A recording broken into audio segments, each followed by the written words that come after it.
Yesterday we saw what happens when race organisers schedule the longest stage of a Grand Tour the day before the biggest mountain stage, which was essentially a go slow by the favourites. They'll be going pretty slow at times today too, but only because they're tackling 4 tough Pyrenean climbs one after the other, culminating in the Col d'Aubisque. You know, with more mountain ranges to choose from than either of the other 2 Grand Tours, it seems slightly odd that the Vuelta should head into France for the toughest climbing stage of this year's race. Not that I imagine the riders will care. Once you're suffering on a Pyrenee, the pronunciation of its name is the least of your problems. And the suffering will start early, because today's route isn't one of those short stages with all the climbing at the back end of it that the Vuelta generally favours. It's a classic Tour de France long day out. 3 first category cols, starting with a little used col in Harpu, then the more familiar Col du Soudet and Col de Marie Blanc, before the final ascent of the Aubisque, taking the riders up over 1,700 metres for the first time in this race. So that's what's ahead of them today. Here's what they have to do.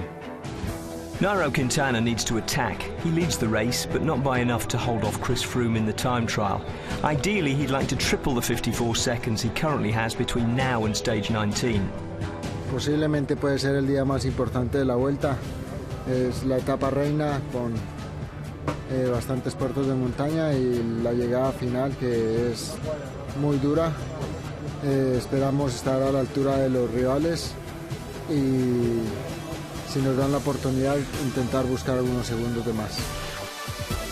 Chris Froome was signing but not speaking at the start, usually an indication of serious intent. He could probably live with Quintana adding a few seconds to his advantage, depending on how few, and should be playing follow the leader, then possibly jump the leader if he's feeling good on the final climb. Alejandro Valverde is 11 seconds behind Froome, but more concerned with the men behind him, and convinced that things will kick off before the Aubisque today. Pues casi seguro, mañana habrá que estar súper atentos, en cualquier momento se puede liar y cualquier equipo pues querrá aprovechar, como por ejemplo el 5. Esteban Chaves is a minute 29 from a podium place. It might be a race of simple endurance between him and Valverde from here on, rather than cut and thrust. Alberto Contador can usually be relied on to provide that, and there's no doubt that he'd like to try something, given that he's 3 minutes down, but increasing doubt about his physical ability to. Contador has just a second on Sky's Leopold Koenig and 17 over stage 6 winner Adam Yates, riding for his leader Chaves, with the possibility of riding himself into the top 5 in the process. Now, yesterday we saw 5-time Tour de France winner Miguel Indurain on cuddly toy duty for the red jersey presentation. Daniel Friebe got his take on the race and today's stage. Sí, este año en la Vuelta han andado muy fuerte, todas las salidas han ido muy rápido. Mañana tiene una etapa dura, clásica del Tour, Aubisque, Marie Blanc, puertos duros, largos, al otro día también duro. Entonces, un fin de semana de la clasificación general. Espero que un buen espectáculo entre Nairo, Froome, Contador, espero que vaya bien, Valverde, no sé, espero. La subida del Marie Blanc, sobre todo, es muy dura. No, todos los 4 puertos son puertos muy duros. Marie Blanc es duro, es pequeño, pero es duro. Aubisque es un clásico, siempre el Aubisque hace daño. ¿Quién va a ganar esta Vuelta? Es difícil. Nairo ha empezado muy bien, muy fuerte la Vuelta.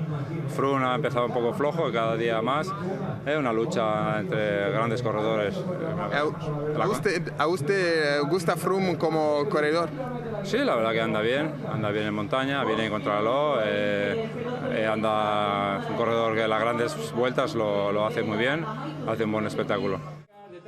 Now it's by far the biggest day of the race in the mountains competition, with 50 points on offer, and just 3 between Sergei Lagutin, the current leader, and Alexandre Geniez in 5th place. Incidentally, talking of other classifications, Movistar fell from 1st to 6th in the team competition last night thanks to their go slow, and even if fans don't follow that race much, the sponsors definitely do. Now, a 41-man break formed early on, including 3 Orica riders and 3 Movistar, Dani Moreno, Ruben Fernandez and JJ Rojas. Sky were represented by David Lopez, and also in there were Alexandre Geniez and last year's King of the Mountains, Omar Fraile, currently 3rd in the standings. Now, Fraile took 10 points at the top of the first climb, with Geniez behind him, picking up 6 for second, and that made them 1st and 2nd overall on the road. On the descent, Geniez almost came off on a left-hand curve, and shortly afterward, Jacques Janse van Rensburg did. JJ Rojas too, although it was the Dimension Data rider who was clearly worse off. He did get back on his bike, but that was the end of his stint in the break as the contenders caught him and passed him on his drift back to the doctor's car. Up ahead, the race staff were doing their best to keep the local population from making the route any more dangerous than it already was. Behind, 5 men abandoned the race, among them Philippe Gilbert.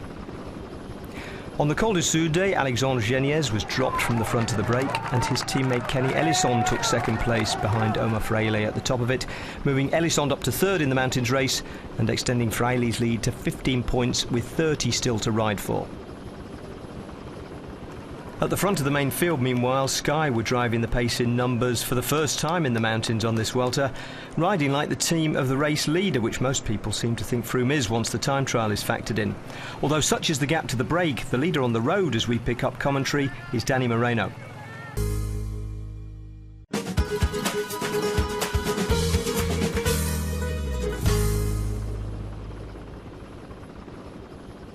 The last big showdown of this fascinating day is Lotto Soudal's Bart de Klerk, bandaged at his right elbow, takes Kenny Elissonde from FDJ, Jan Bakelants once again in a breakaway, Igor Céline, Julien Bernard and the very talented George Bennett from Lotto Jumbo up and onto the final climb of the day to the summit of the Col d'Aubisque. 16.5 kilometres of climbing, an average gradient of over 7%, and what a race situation we have here. These 6 are clear. They've got a 24-second lead over a group of 12 riders who are trying to chase back on.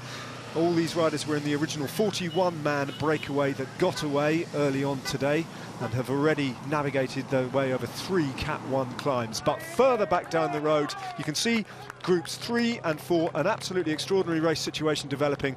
Group 3 contains Simon Yates plus 3 of his teammates who have played a tactical blinder today, Orica Bike Exchange, waiting for their leader after he attacked. The red jersey group further down, and that group of riders have an advantage of 1 minute 20, 1 minute 30 sometimes, but a significant lead over the red jersey group, forcing Team Sky onto the front foot, but not just them. Sky are now being helped by a combination of Tinkoff, Movistar and BMC, all trying to get Simon Yates back into the fold. So we've got kind of 4 races for the price of 1. Back up with the front of the race, and Bart de Klerk and Jan Bakelants take them to 15 kilometres of climbing remaining on this big summit finish here, the Queen stage of the Vuelta. Delivering drama doesn't always happen on big mountainous Queen stages, but we've got it in spades on this climb. And as you say, David, no guarantee that the winner will come from that breakaway group, because as and when it kicks off in the red jersey group in particular, and whatever Simon Yates has still in the locker, those time gaps might well come down pretty quickly.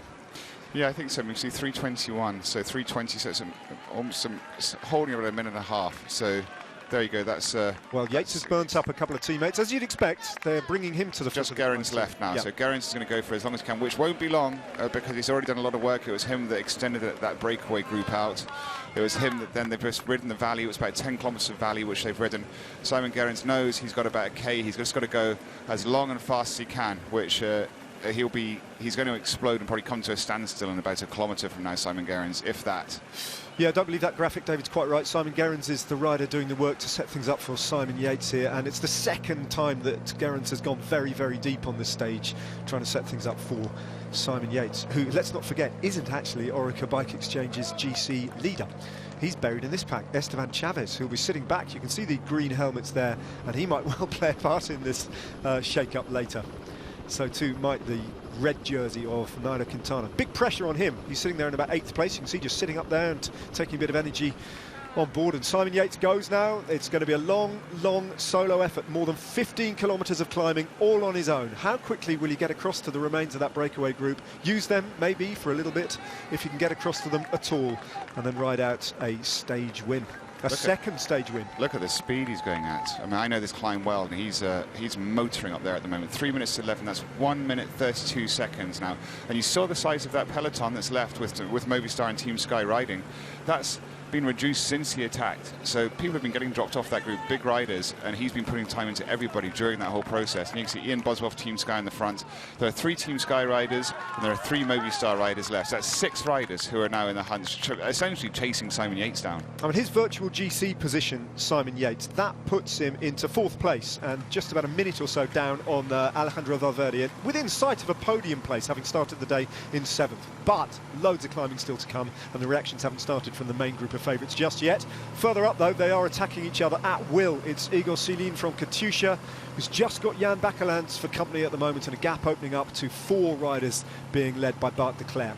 So that's an interesting move. Silin's looked the canniest of the riders, doing the least work on the front, and he's looked very, very strong. Just like his Russian teammate Lagutin, he's probably the one to watch. And Jan Bakelants, I mean, I've kind of completely lost track of how many times he's been in breakaways. Seems to be every day, particularly in the middle week of the Vuelta.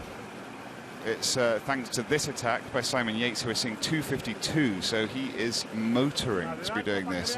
When you see all the teammates in the front for those teams, he's continually putting time into them, and they're essentially now doing peel-offs. And now you've got, this is the group that, again, I'm not sure how much longer Moreno Moser can go, but the moment he peels off, then I imagine this group's going to start attacking. And they're beginning to come back. Kenny Elisond, Robert Hessink and the rest to that solo pairing of Jan Bakelants and Igor Silin. Bakelants, you notice, has just been sitting on the wheel of the Russian, unprepared to commit fully to that dual attack from those 2 riders, and that's typical Bakelants. He knows how to play his cards in a situation like this. The chase group of what was 12 riders has lost 1 or 2, I think. The rider in 3rd place, you can see from Caja Rural, is Sergio Padilla, who's very talented. They're highest placed in the GC as well. Just 5 minutes and 55 seconds down, but Simon Yates is the big move of the day. And this is totally uncharted territory for Simon Yates. Those victories that he has scored in his young and developing career have been on short climbs where he's had a limited amount of time to attack. This one is going to take him a long, long time, and he's going to have to be experienced beyond his years to measure his effort here. That is the situation on the lower slopes of the Col d'Aubisque. Simon Yates flying up the mountain and creating all sorts of problems for this group of favourites who, one by one, are sweeping up the remains of the breakaway. Simon Yates, potentially on the ride of his life.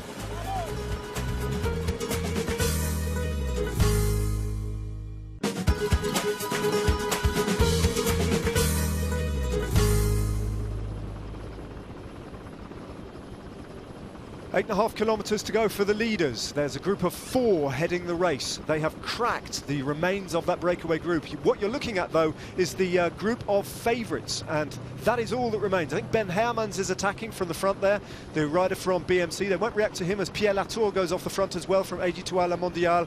But Jonathan Castroviejo just restores a little bit of order at the front for Movistar. Leopold Koenig just lines up on his wheel with the white jersey of Chris Froome further behind. They are 3 minutes and 16 seconds behind the race lead. There's only 19 riders in that group, and they are chasing down the group in 3rd place. Well, it's not a group, it's one man, Simon Yates. That's their first objective, to get across to him, and then maybe contest a stage victory among them. But certainly Nairo Quintana today in the red jersey will be looking to try and make gains. This is the race lead, and Robert Hessink, who attacked a group of 12 chasers, is nearly on the wheel, as you can see, of his teammate George Bennett, and that's brilliant from both Bennett and Hessink, and they've got 2 cards to play now. You're right, Ned, there's no Alejandro Valverde there, yeah. So that's interesting. I wonder if he's been dropped. I guess he must have been. I'd have thought we'd have seen him up the road. If not, a camera would have been on him. So didn't see him attack. Perhaps he's on a bad day. Nairo Quintana goes on the right there. Yeah, good spot. Nairo Quintana in the red jersey, just sees the road open in front of him. He's got, well, considerably over 8 kilometres to go, and the white jersey of Chris Froome, you can see, is friendless and has no support. He has Contador and Chavez on his wheel. They've latched on to the Team Sky leader, but Nairo Quintana has open road in front of him.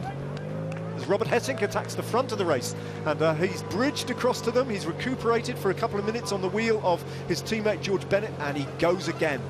And I wonder if this one's going to stick this time. He's got 1 minute and 28 seconds over the man we haven't mentioned or seen for quite a while, who is continuing to extend his advantage over the red jersey group, and that is Simon Yates, the 3rd group on the road. 147 he's now got in that group, so that's he's benefiting from the fact all the domestics were used up, as we said.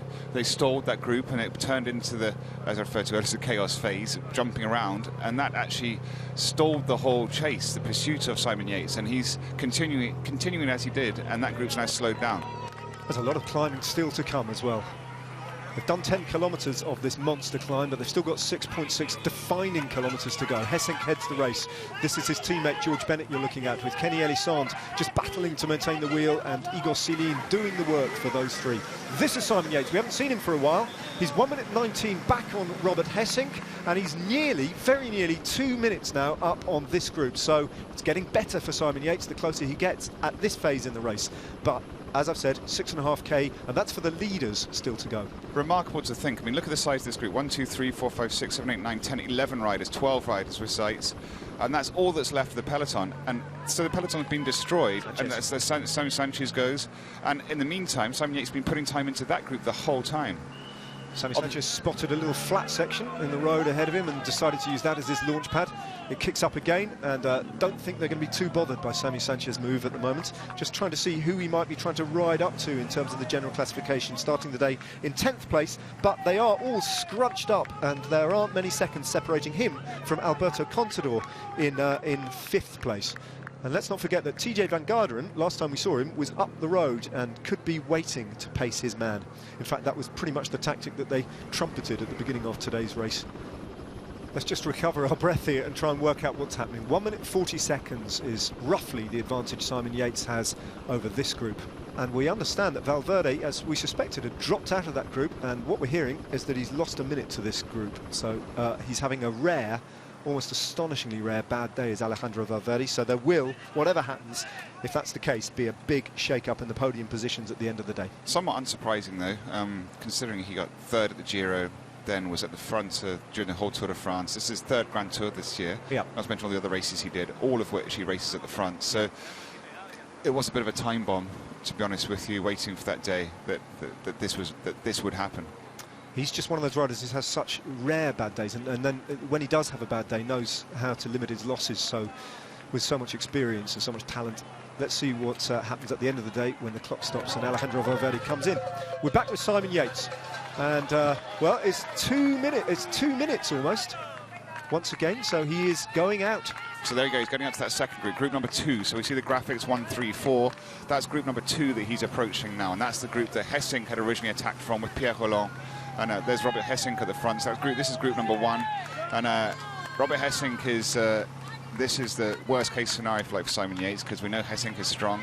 But 5.6 Ks, it's going to be difficult now for Simon Yates to continue eating into that time gap.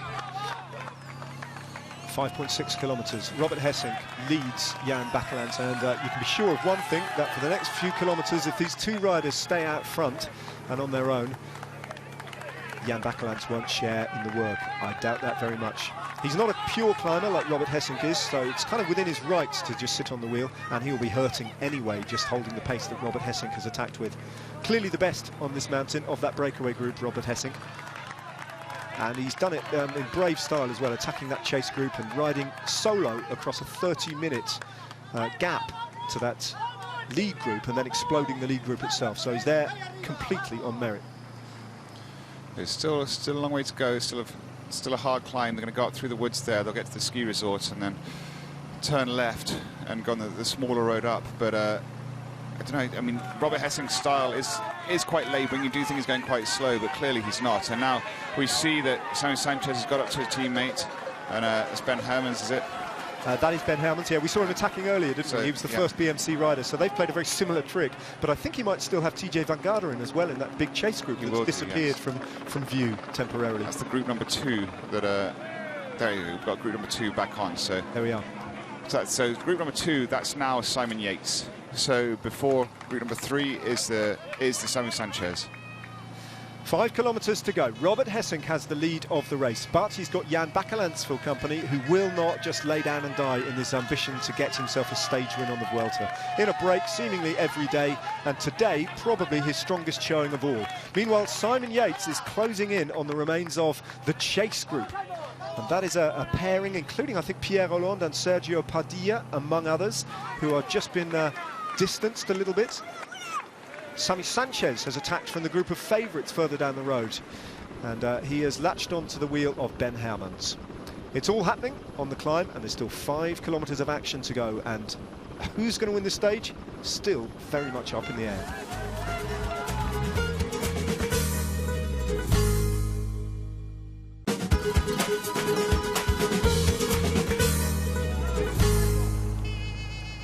Five kilometres to go for Simon Yates, and he is very, very close now to latching onto this group. That does contain Pierre Hollande, and he might just gain a little bit of respite. But to be honest, David, the speed he's going and the fact that they are just losing ground on the race lead of Robert Hessink and Jan Bakelants, he can't afford to hang around for too much longer with them. He might just ride straight past them. He might do. It depends on which part of the climb he hits. If it's a steep section, he may as well just keep going through. If there is the option, or it's a bit faster and he can get a draft from a slipstream, then he'll sit on and rest for a little bit of time before forcing on. But we'll see. It's quite a steep section. I'd be surprised. And it's Larry Warbass for I Am who's on the front, and that's 1 minute 7 seconds. It's still possible. That is the Yates group. Group 2 on the road, 1 minute down on the pairing of Hessink and Bakelants. You're looking at Group 3, though. This is Sammy Sanchez in the company of Ben Herman to attack this group of Nairo Quintana. Quintana's already had one little go at trying to gap Chris Froome. It came to nothing. Froome closed the gap pretty quickly. But Quintana is almost duty-bound, the race leader, to try it again, because he's got to gain time today on Chris Froome. And there it is. Precisely what we just heralded. He can't hang around much longer. 5 or so kilometres to go for Nairo Quintana, and Froome just digs in. He's still got either Koenig or Kenyuk, I think, in that group. I think the last time Lopez he scooped up. Simon Yates now pushing forward. So it's coming through the ski resort, they're going to turn onto the smaller road.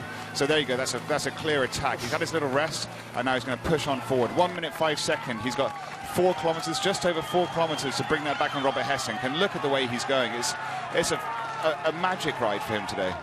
Kenny Elissonde, who's now pushing forward, he's attacked, he's caught up and gone past Robert Hessink. This is great for Simon Yates, because it means that Robert Hessink is slowing down. He might have blown up. It does. David Lopez is driving forward. Look at the pace he's got. He's only got 3 riders left with him: Chris Froome, Alberto Contador, and Esteban Chavez.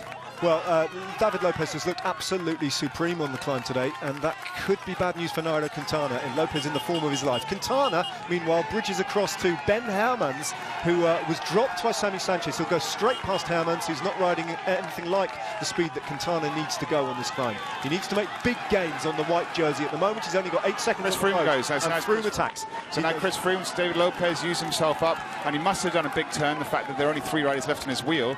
And now Chris Froome has realised David Lopez's finish, and now he's got to do the work himself. And look at, he's coming up so fast. There's Nairo Quintana. He's just going to do it in the space of 200 metres. This is going to be hugely demoralising for Nairo Quintana, I suspect, who really needed today, and he needed to make big gains. He needed to see weakness from Chris Froome and exploit it, and at the moment he's seeing nothing of the sort. And when he glances over his left shoulder, he gets onto the wheel of Danny Moreno now, who has sat up and waited and will have a job to do. He'll have to accompany Nairo Quintana for the next kilometre or so at least, and put the hammer down and make it uncomfortable for Chris Froome.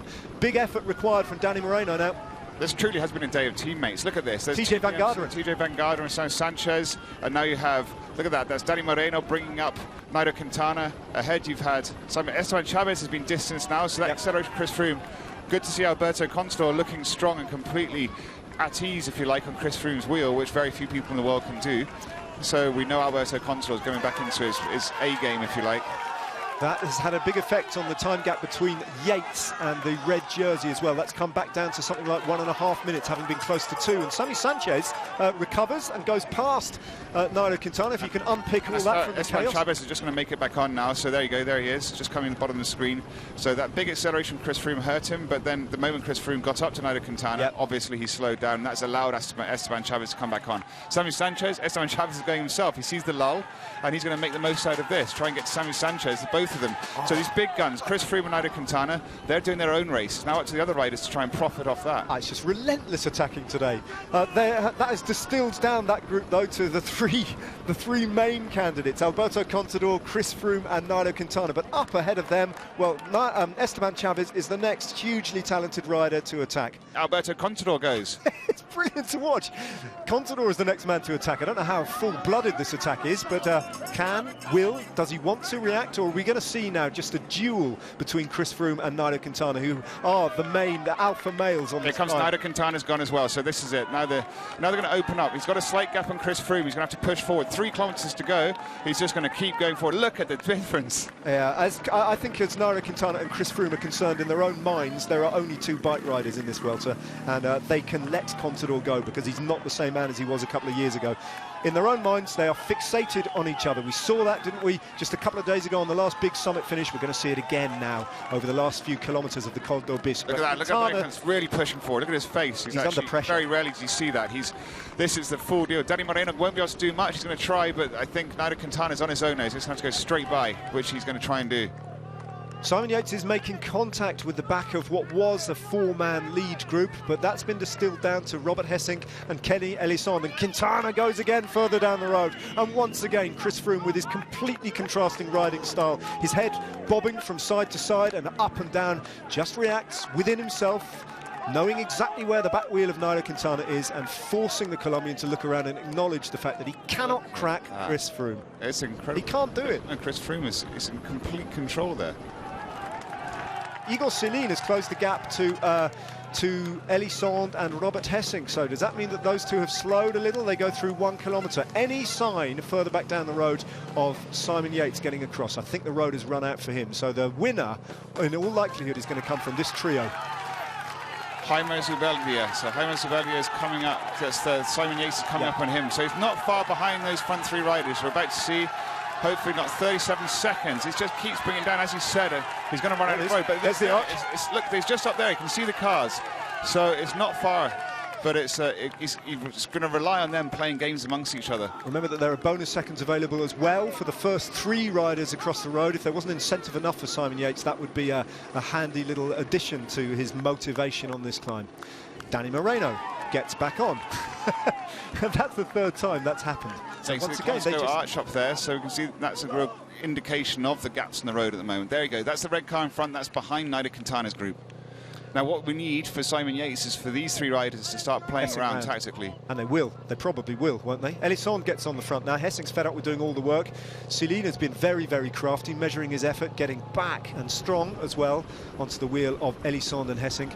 And now they will start just trying to play games with each other, because they have to. Whatever happens in one competition, though, it doesn't matter the order. If these 3 stay together and occupy the first 3 places, Kenny Elissonde will at least be king of the mountains at the end of the day on the countback. So Igor Celine now gets to the front. Interestingly, 500 metres to go. And still, we look back to see where that blue jersey and green helmet might be of Simon Yates. I don't think it's going to happen. I think it's just too far back. There's one more rider. I think it might be Jan Bakeland, or George Bennett, in fact, is the 4th placed rider on the road. Forgotten about him from Lotto Jumbo. So it looks like he's going to take 4th place unless Yates can close the gap to him. Let's have a look at this, though, because this is the battle for the stage victory on the Col d'Aubisque. The Queen stage of the Vuelta is up for grabs here. Your heart says give it to Robert Hessink, coming back from that Tour de Suisse injury that knocked the stuffing out of him. He's done well to come back from that, and he's stronger than ever. In fact, Robert Hessink, the Dutchman, very, very popular figure and growing in confidence. I think Elissonde is beginning to struggle and lose contact. Can Celine deny the Dutchman this stage victory? It is going to be. Can Celine get round him? Where is that finish line? Still got 150 metres to go. Celine acknowledges defeat, and so too does Kenny Elissonde. I think Hessink now must know that he's done it, that he's cracked him. He doesn't dare look over his shoulder. He just buries himself in an effort to make it over the line. But the Dutchman is going to take the biggest stage victory in his career on a Grand Tour. Back to his best, Robert Hessink. And a brilliant ride to hold off that furious chase. Kenny Elissonde will pick up 2nd place. No disgrace in that. A great ride from the Frenchman, and another good ride from Katusha in the mountains in the shape of Igor Celine this time.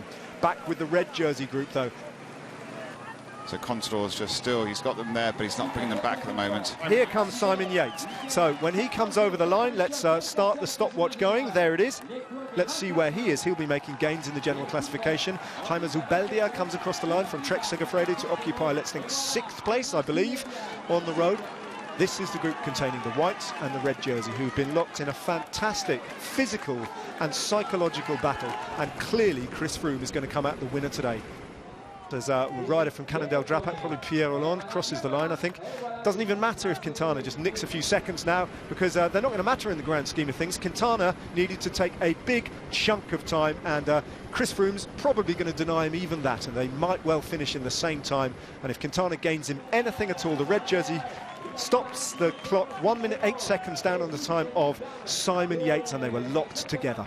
So a huge psychological blow for Chris Froome. He's not the leader of the Vuelta. The leader of the Vuelta at the end of the day will continue to be Nairo Quintana, and he will continue to take an advantage over Chris Froome into tomorrow. But as Alberto Contador crosses the line with a shake of the head, acknowledging that he's lost a bit more time today, the stage winner is Robert Hessink.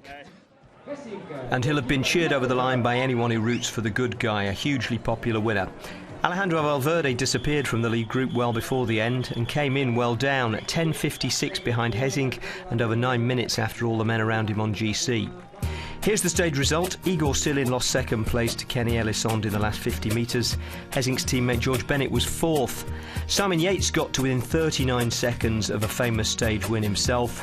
And completely lost to all television coverage, Esteban Chavez came in with Andrew Talansky 35 seconds behind his Orica teammate and 33 seconds ahead of Nairo Quintana and Chris Froome.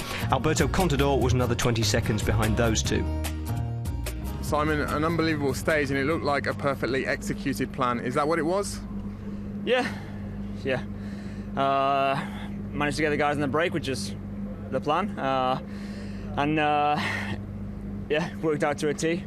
Caught the guys right at the top there, and yeah, then we railed the D on the valley road there as well. So yeah, hats off to the guys. We executed that perfectly, really. And then yeah, I just full gas on the last climb, which hurt. You're right in this fight now, Simon. Yeah, we'll see how tomorrow goes. I'm pretty tired now, so could be a lot of effort for nothing, but we'll see. Best day of your career so far, or how does it compare to the stage win? Oh, I don't know. Stage win's pretty good. I think today was more of a team performance. I think we really nailed that. The best I've been on this team, I think, was everybody's really committed to the plan, and as I say, it worked out perfectly. So hats off to the guys. Chris, a crazy day. Let's start from the start and talk to us about what went through your head when 3 Movistar guys were in that 40-man move.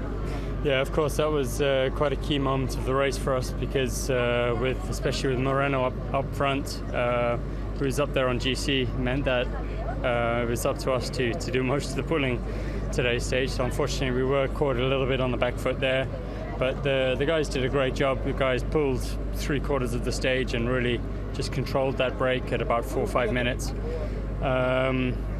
Obviously, for me in the final, it was more about just marking Quintana and just making sure I wasn't going to lose any more time to him, and just neutralising any of his big moves. Well, I think, first and foremost today it was about losing no time, and if the opportunity arose, we could try and gain some time, obviously on Nairo and the other riders. But in the main, I think we're satisfied really the way that the day panned out. It was probably one of the hardest workload days in a Grand Tour for a long time, actually. So I think we're still very much in it, and some tough days coming up, and I don't think it'll stay the same before the time trial. I think something will give either way, and then we'll see where we're at on time trial day. I suspect come time trial day, Robert Hessink will still be floating on the euphoria of what surprisingly is his first Grand Tour stage win. Oh, really happy. I was so close on Covadonga, and just Quintana passed, and I thought, I want to take another chance, and today it worked out, so I'm really, really happy. Well, makes a change from super happy, I suppose. We didn't speak to Kenny Elissonde, so we don't know which modifier he'd have opted for, but he'll certainly be happy with taking the lead in the mountains competition. Perhaps less happy is the race leader. Nairo Quintana now has more Grand Tour leaders' jerseys than any Colombian in history, but he's no more secure in red than he was this morning. Después de hoy no haber sacado tiempo, ¿a qué palo, a qué hierro te agarras? A pensar, como dice mucha gente, que a lo mejor Froome acaba pagando esa tercera semana porque lleva un calendario a priori un poco más cargado que tú. Bueno, la verdad llevamos calendario muy parecido. También en mis piernas hay cansancio, pero espero en esta tercera semana poder mantenerme bastante bien o mejor que él. So no change between first and second today, but huge change behind. Esteban Chavez is up to third at 2 minutes 1 second, and Simon Yates to fourth at 2:17. And they look the only men in it. Alberto Contador is sixth, 50 seconds behind Leopold Koenig. Alejandro Valverde 19th and reportedly sick. On another day, his dramatic fall might be the headline. Today, it was eclipsed by Orica's dramatic rise.